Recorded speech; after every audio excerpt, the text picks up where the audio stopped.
Hello, I'm Dan Burkove, and welcome to CERAWeek Conversations brought to you by IHS Markit. The theme of today's conversation is the petroleum sector in Sub-Saharan Africa, which we're going to look at through the prism of two countries in the region, Côte d'Ivoire and Kenya, countries with vibrant, diversified economies that are among the largest in Sub-Saharan Africa, and with upstream sectors that are prospective frontier areas. We're very fortunate today to have with us as guests leading this discussion, two leaders from these countries. The Honorable Abdurrahmani Cissé, the Minister of Petroleum, Energy and Natural Resources from Côte d'Ivoire, and Andrew Kamau, the Principal Secretary from Kenya's Ministry of Petroleum and Mining. Welcome, Daniel. Thanks for the invite. Yeah, thanks, Daniel. Thank you. So let's just jump into it right now. Let's start with the state of your country's upstream sectors and what was going on in the sectors prior to COVID. And there was a lot of progress in both of your countries prior to COVID, and then what happened once COVID hit. Yeah, thanks for the invite again. As you said, the COVID has a big impact on the continent, on the world. If you take, for example, Sub-Saharan Africa, for the first time in years, GDP is going to be negative. So we're actually getting into recession. In Côte d'Ivoire, fortunately, we were expecting a growth of around 7%. With the COVID, we think the growth is going to be half. So, but we're still going to be into positive territory, despite, the impact of the COVID. On the petroleum and energy sector, it's actually hit us also. We had a lot of projects that were scheduled. For example, if you take upstream, few wells were supposed to be drilled this year. Unfortunately, because of COVID, these wells were postponed. And currently we're in discussion with all the companies to see exactly how we can mitigate the effect of the COVID on our sector. If you take also, for instance, maintenance, it's a big problem for us because we had a lot of projects where we were supposed to have maintenance. And unfortunately, because of COVID, it's not possible for people to move around and to come, to Côte d'Ivoire. But the most important thing that we actually take from the COVID is the lessons. What lesson do we learn? And what do we need to do for things to change in the future? And that's the most important thing. And on our side, we really think that it's really important to stress on local content. We started before, and now we know that it's actually even more important now to focus on local content, making sure that we have locally here people to do the job, to do the maintenance. We have, schools where we can train people. That's something also.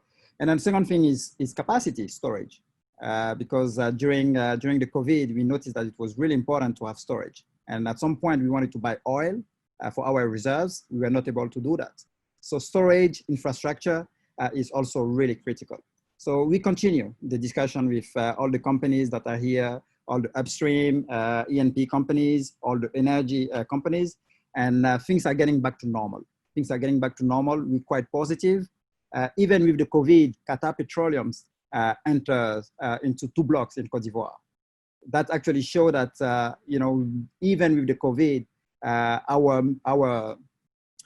our business environment, our upstream sectors still look interesting. So we're going to continue to do the work that we're doing, and hopefully, things will get better. That's great. So you're engaging with the companies in order to help them to deal with the challenges that they're facing and to progress. Yes. So Andrew, maybe we can move over to you. So as you're aware, Dan, that we were in discussions with the oil companies, Tullow, the consortium of Tullow Africa Oil and Total, to develop a resource in the north of Kenya in Turkana. And so we already signed the heads of terms agreement, which is going to be a phased approach, phased development, with some of the fields that are in a mature state in terms of geological data. And then with that, build a pipeline to the coast, about 870 kilometers. And of course, once COVID happened, the Tullow decided to declare force majeure. We are obviously looking and discussing with them what it will mean to remove the force majeure. And that's the discussion that's ongoing. It's pretty new. It's just happened recently. So those are the discussions that are going on. On the offshore, we have E&I, who are looking to drill a well, and we're looking for some enhanced fiscal terms, which we have agreed on just a week ago. And now we're waiting for them to come back and tell us whether they're acceptable to them so that we can amend the PSC, because we have a PSC regime here, and then move on. But more on the shallow offshore, we started a multi-client 3D seismic in the view to finish it at the end of next year and then go into a bid round in 2022. So, we're trying to do it in a step-by-step way that adds value, because what we found is that a lot of people came, they took acreage, they didn't do much work, and the work that they did, well, it's not really a lot of value add. So as government, we've decided to put the value add ourselves through the multi-client and then see who else can come into the country. For both of you, were there other choices and other sort of considerations that you could have, that you had, decisions that you could have, different decisions that you were faced with that you could have made to deal with the effect of COVID in your upstreams? Minister, you say, what were the different things that you were weighing as you were deciding how to deal with the challenges?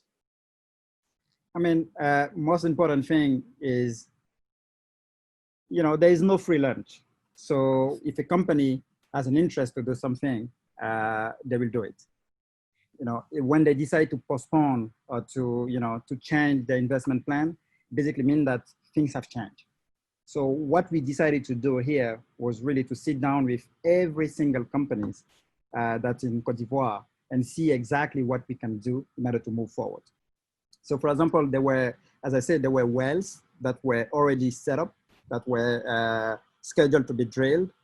Unfortunately, we didn't have any force majeure calls. No company actually called for force majeure, which was actually really good, because right from the beginning, we actually called everyone and say, okay, hey guys, let's sit down and discuss. We really open for discussion. Let's try to see how we can play around and find a solution. So we actually decided, for example, for most of the companies to extend the period. So we really open for discussion. We really want things to move forward. Fortunately, our expectation is that the situation that we're going through is not going to last forever. At some point, we're going to have to learn how to live with it. So it's not going to, so yep. In the light of this, we basically discussing. So for some of them, we decide to postpone for 6 months.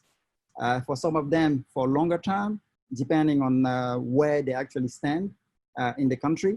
And we also continue to negotiate because we do have blocks that we're actually promoting. You remember we were in Joburg, in Cape Town last year to promote some blocks. We have 5 blocks that we actually put on the market, and we really look forward to completing the negotiation with them.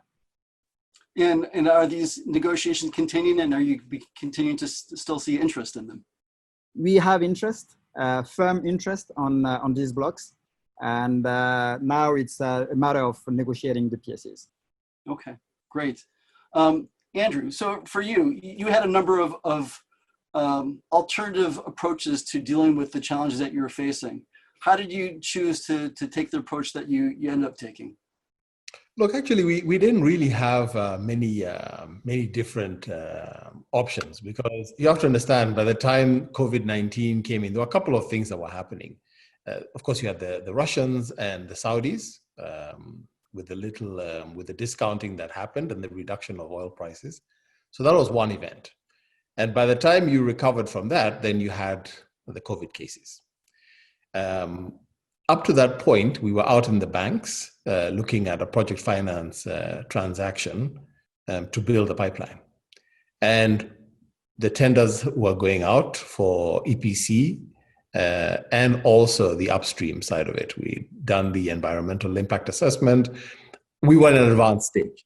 So we really didn't have much else that we could have done because, the force majeure was called from one side. It wasn't something that was discussed. Minister Cisse mentioned some challenges he faced in the downstream sector, and maybe you could talk a little about the downstream as well, Andrew. There were reports that there was hoarding of oil products in Kenya. Can you talk about what the situation was and how that was resolved? Well, we knew that COVID was something that was happening in February, so we put together a protocol how we were going to deal with the imports, because the government does not import fuel in Kenya. We just coordinate the private sector in terms of bringing it into the common user facilities, planning who is going to bring how much, and we usually plan at least 60 days in advance.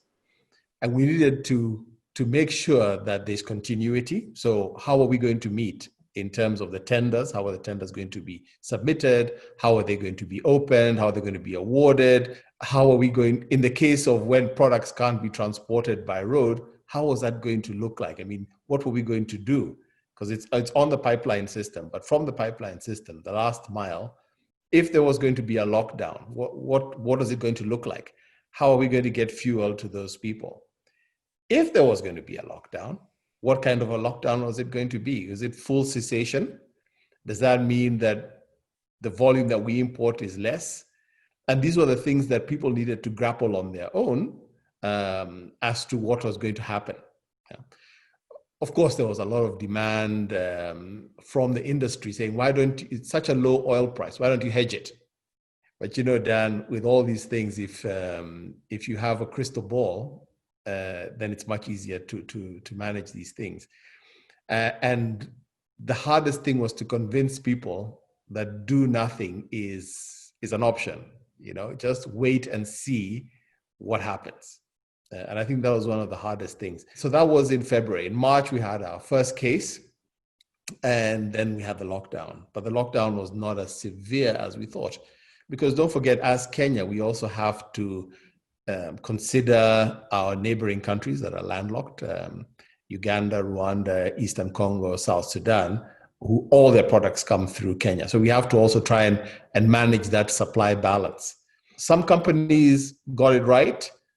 Other companies, they didn't have any product. And this is where you're talking about the hoarding, because, people don't really understand how the system works. If I don't have petrol at my petrol station, it doesn't mean I'm hoarding. It's just that I planned poorly and I didn't import as much as I thought that I would need. And so these stories come out, these companies are hoarding. The other thing that we did to give people confidence that they can bring product and store it a little bit longer is that we removed the aging charges in the pipeline system. Ordinarily, we don't allow people to store in the pipeline system more than 21, 22 days for normal products and 30 days for jet fuel. But in this case, we waived the consideration so that people can bring and store for longer periods of time. Of course, because of the volatility of prices, you find that it's not always a good idea to bring product and store it, especially in a falling market as it was falling then from $40 to $25 a barrel for Brent. So we had a lot of people who, they got hurt. But, this is the market. The market now is back up to 41. Let's see actually what happens. The other issue was hedging. How do you hedge the product? Do you go and get an option? And how do you explain to the general public that you have to actually pay a margin call on an option? And should the strike price never reach, that money is gone. It's for the uninitiated, it's quite a complex thing. So, we're just trying to put all those pieces together to make sure that we take advantage of the low oil price, because we're not yet a producer, we're a consumer, and put in the systems that will allow us longer term to be able to take advantage of that without hurting the economy. And how is that working out? What's the response been, and are people understanding the approach that you're taking? Well, not really. I think what we've decided to do is set up a fund rather than put together to pay banks an option. Because it'll be a little bit more complicated. Most people anyway, even in the oil industry, don't understand how options work. So we will look and see which are the critical products that we can hedge. And in this case, really, it's about transportation, public transport, which is diesel. And that's what we're going to try and put together a system that allows us to keep this price low for longer. Let's move now to energy transition, this other challenge that you're facing this on a longer term basis. I was wondering what you thought about the overall this overall movement away from petroleum.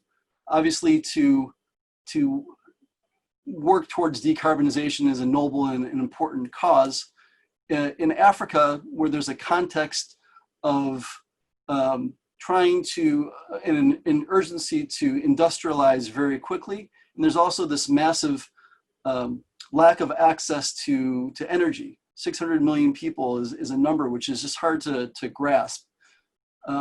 How relevant is the energy transition in your countries? And maybe you can put on your Pan-African hats as well and talk about your opinions on Africa. Maybe Minister Cisse, you can start.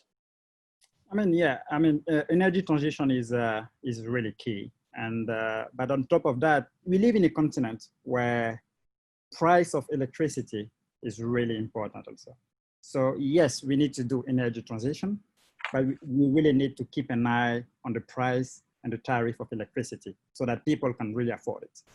I take my hat of Minister of Energy. If you take, for example, the 48 countries of Sub-Saharan Africa, the capacity of electricity that we produce is almost the same as the one of Spain. So 800 million people versus 45 million people. So it's a big difference. As far as Côte d'Ivoire is concerned, our strategy is really to focus on the private sector to invest to produce electricity. And the other strategy that we put in place also is to make sure that we have a good balance between thermal and renewable. Currently in our country, 40% of our capacity is hydro. Mm-hmm. In light of COP21, we decided to go for 42% of renewable by 2030. But we're gonna change the 42%, the way it's actually structured. In the 42%, we don't only want to have hydro, this time we want to have biomass, we want to have solar, and we want to have hydro. So it's a complete change. But at the same time, as I said, it's really important to keep an eye on the price. Fortunately, solar is moving in the right direction. Price per kilowatt of solar is going down. It's been going down over the past years. Unfortunately, if you take biomass, the prices is still relatively high compared to gas. So, for example, right now we actually closed recently a 46 megawatt biomass plant in Côte d'Ivoire. It's going to be based on palm oil. And it's actually the biggest biomass plant in West and Central Africa. That one is gonna come into production over the next 2 years. But when I was discussing this project, it was really hard, to actually put it on, because if you look only at the tariff is high compared to gas. But at the same time, on top of doing some renewable, which is good for the energy, climate and all. But on top of that, you have some other positive aspects. For example, you create more jobs, you create more wealth for the farmers. So we basically need to put all that together to see what was the positive impact of the project. If you only look at price per kilowatt, you probably won't do a lot of renewable energy projects, except solar, where prices are going down. So yes, it's really important to do renewable, but you cannot do renewable and leave gas on the side. You basically need to have a bit of everything. It's always important to have a mix. You can't go one way into one source of energy. In Côte d'Ivoire, for example, we learned a lesson because 30 years ago, the country was almost all hydro. And there was a drought. And we didn't have electricity. So we learn from that. We know it's important to hedge your risk. It's important to have a bit of everything. So yes, we're gonna go for clean energy, 42% by 2030 with a mix of everything, biomass, solar, hydro, but we also need gas. And we recently signed 653 megawatts of gas plants that will come online in 2022. Andrew, what do you think? Well, I mean, Kenya, we are 86% renewables. So geothermal, we've got the biggest wind farm in Africa. We've got hydro and solar. But of course, there are limitations to intermittence. The wind is not blowing all the time. The sun is not shining all the time. Geothermal, yes, it's a base load, which is great for us as a renewable. And like Minister Cisse says, the only problem with hydro is the weather vagrancies. When we have a drought, then we have to burn thermals. But we thought about this transition from long time ago. In fact, our power purchase agreements for the thermal power plants state that should natural gas become available, then the power purchase, the independent power producers have to transition to gas. One of the things that we've been in discussion with our neighbors in Tanzania, who also have large gas reserves, is to build a pipeline from Dar es Salaam to Mombasa, where we have a special economic zone that we want to build heavy industries. We're not going to build heavy industries on solar. We're not going to build heavy industries on wind. So one of the things that we will have to do is look at gas as a transition fuel. We have this very ambitious project to build 500,000 new houses for Kenyans, affordable and low-cost housing. Now, of course, we would have to build a massive steel industry in Kenya. We have to build cement plants larger than we have now. Daniel, just to give you an idea, we only build currently 10,000 new houses a year. So you're looking at building 100,000 new houses every year. That's 10 times. You'd have to have 10 times as much steel, 10 times as much cement. So the industrialization, it's either that or we import everything from China or from India to build these houses. And as you can imagine, we have what people like to say a human resource rich country where our population is young and all these people need jobs. So if we're going to industrialize, we're going to create jobs. We're going to have places where these people can build these houses in addition to other things. And with COVID, one of the things that's become clear is that people have to develop their own manufacturing. Otherwise, you have these stoppages and supply chain problems. So yes, I think each case has to be looked at differently. I think also the people who are pushing for renewables have to look and see what else is out there, because battery technology is not what it should be, but we've got other interesting opportunities. We've got the Inga Dam on the Congo River, which has been in discussion for a long time. In my past, I've been involved on the Inga Dam in the rehabilitation of that dam, and I've been to that site. You and I, when we have some suicidal thoughts, we should go whitewater rafting there, see if we get it to the other end. There you go. So, and they say that site can produce 40 gigawatts of electricity, and that can power most of East Africa, most of Southern Africa, and maybe even most of Sub-Saharan Africa. But these are the things that people need to say, look, we're convinced about climate change. We're convinced about renewables, and we're going to put our money down.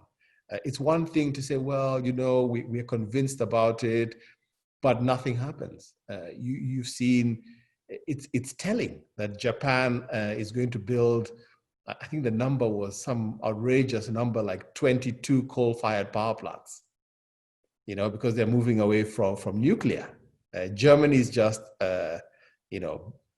commissioned 1.1 gigawatt coal-fired power plant, and Africa, you try and do that, and everybody is up in arms. I think we have to look and be pragmatic and see what works for other people. Africa's got plenty of natural gas, and maybe as a transition, this is where we need to go while the technologies are being refined. But I think it's clear for all of us that climate change is for real. We in Africa, of course, because a lot of our agriculture is rain-fed, bear a lot of the brunt of this. So we have to take it seriously.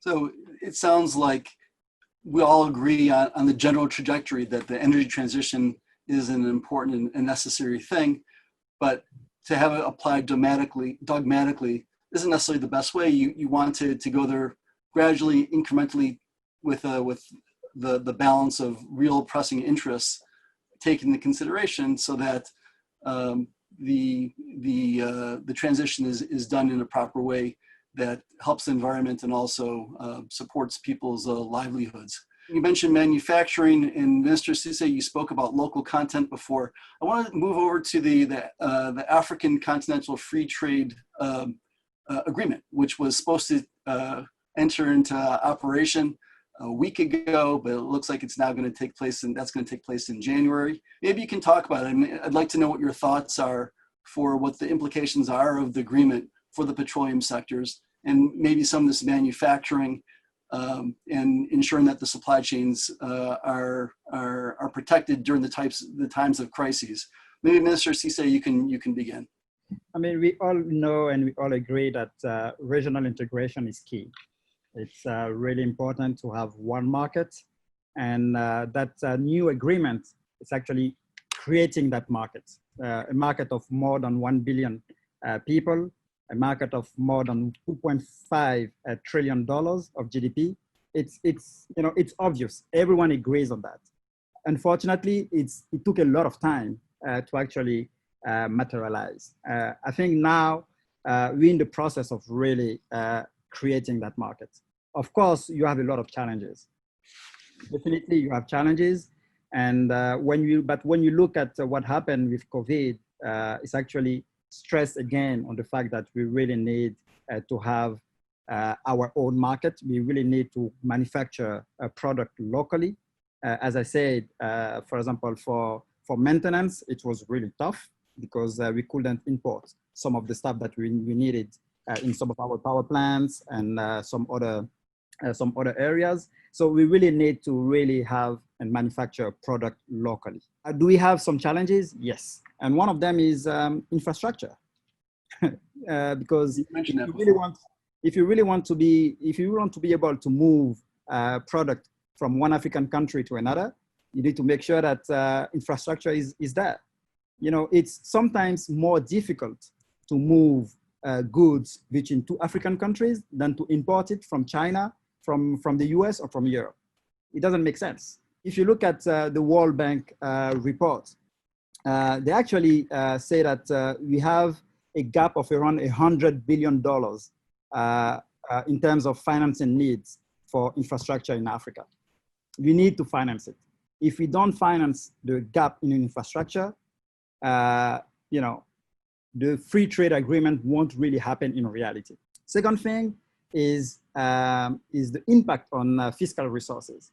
Because when you say that you're gonna create one market, it basically means that you're basically gonna let away tariffs. So when you look at the free trade agreement, approximately 90% of tariff on goods will be eliminated. So it basically means that some of the countries will also have to find other ways to mobilize resources. So we need to it's really important. We need to have the free trade agreement for all the reasons that I stated, but we really need to work on financing first, the infrastructure needs, and second, the gap of financing of resources that will be created given the free trade agreement. But it's really critical. We really need to focus on it. We can't wait also on donors' money in order to implement it. We need to find resources locally. I used to be budget minister in my previous life before, That's coming the first time we met. Yeah, exactly. Before coming to, to petroleum.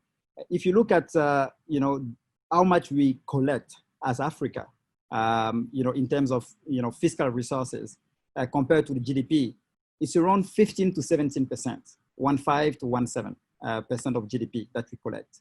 If you compare it to what, developed countries actually collect in terms of resources, they collect sometimes at least 2 times or 3 times more than what we do.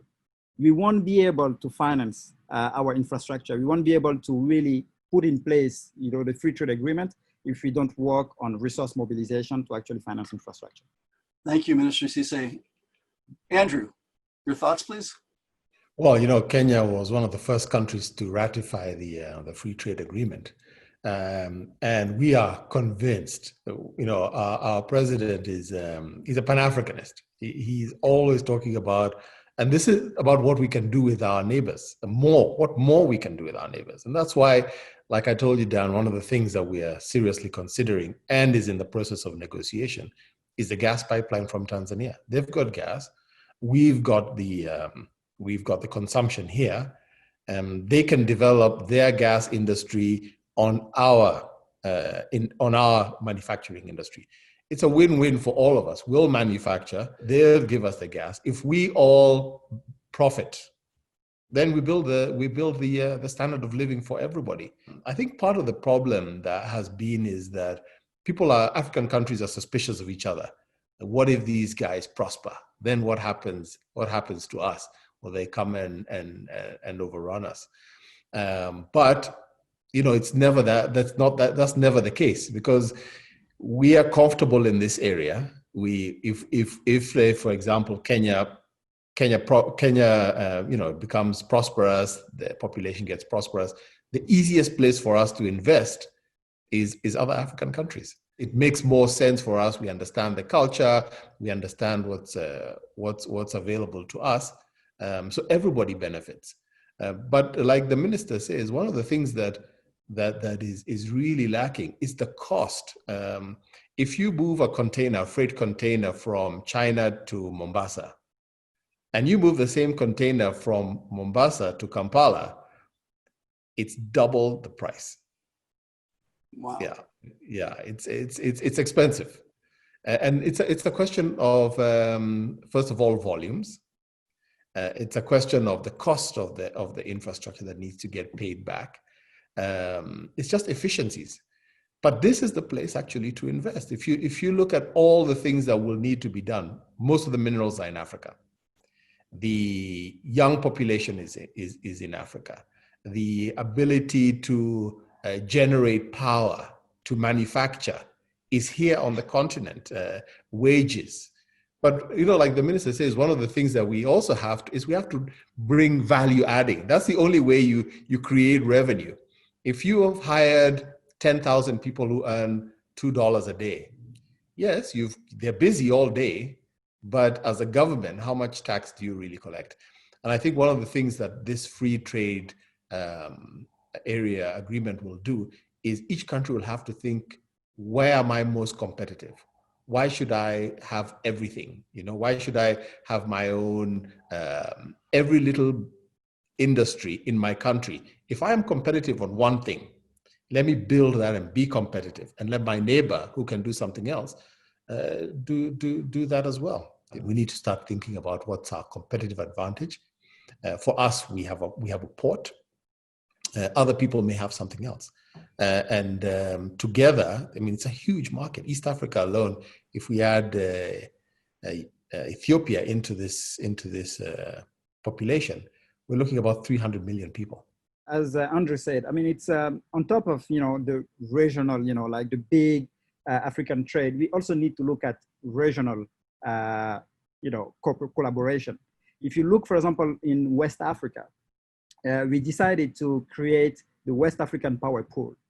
And right now, it's really a reality because we actually built some lines to actually export electricity, to be able to exchange electricity between Ghana, Côte d'Ivoire, Liberia, Sierra Leone, and Guinea. And normally, by the end of this year, Côte d'Ivoire will be able to export electricity to Guinea. We already export electricity to 8 countries, and we're going to be now able to export electricity to Guinea and to Sierra Leone. So on top of the big, agreements, trade agreement in Africa, you also have, the local, regional, trade agreement that are actually going and moving in the right direction. Well, thank you very much for your responses. I think we're going to have to close the conversation here. I've really enjoyed this discussion. It's been very interesting. We covered a lot of ground. We looked at the challenges of COVID and the energy transition. We looked at the potential opportunities connected to the African Continental Free Trade Agreement. And there's really a lot of food for thought here, I think, both for the industry as well as for governments in Africa and beyond. Mr. Cisse, Andrew, thank you very much for joining us for the CERAWeek conversation. And thank you to everyone watching the CERAWeek conversation brought to you by IHS Markit. Thanks, Thank you. Daniel.